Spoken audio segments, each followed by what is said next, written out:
প্রিয়তমা দ্বিতীয় স্ত্রী, আই লাগে চশমা লাই তোমার কালা দেই। প্রিয়তমা দ্বিতীয় স্ত্রী, তুমি আরে ক্ষমা করে দিও। আই আর আপন বউকে এত ভালোবাসি না, তোমাকে যে পরিমাণ ভালোবাসছি এটা মানছে তোমার কালার দেখলে বুঝি ফেলবো।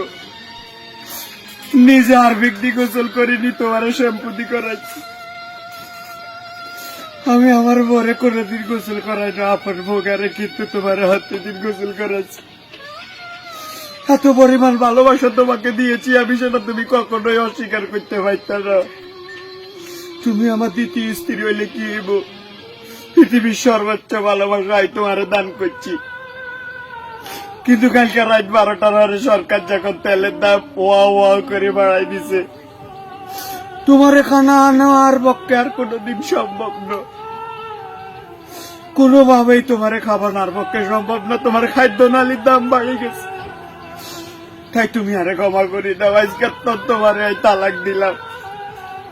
আমি আর প্রথম বসি গাইকের কাছে বেরিয়ে দেখতাম, তাই আরে ক্ষমা করে দিও।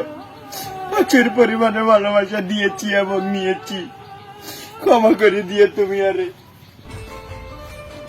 প্রিয় প্রথম স্ত্রী, তোমাকে অনেকদিন অবহেলা করেছি, আজ থেকে আর কোনো অবহেলা নয়। তুমি আর ভালোবাসা, কলচা গুড্ডা গিলা ব্যবসা যখন তারা সব তুমি আমার। আই লাভ ইউ প্রথম পক্ষ। তুমি আজকে সব, আজ থেকে তোমাকেই আমি নিয়ে সংসার চালাবো। চলে গেলাম দ্বিতীয় স্ত্রী, তুমি আরে ক্ষমা করে দিও।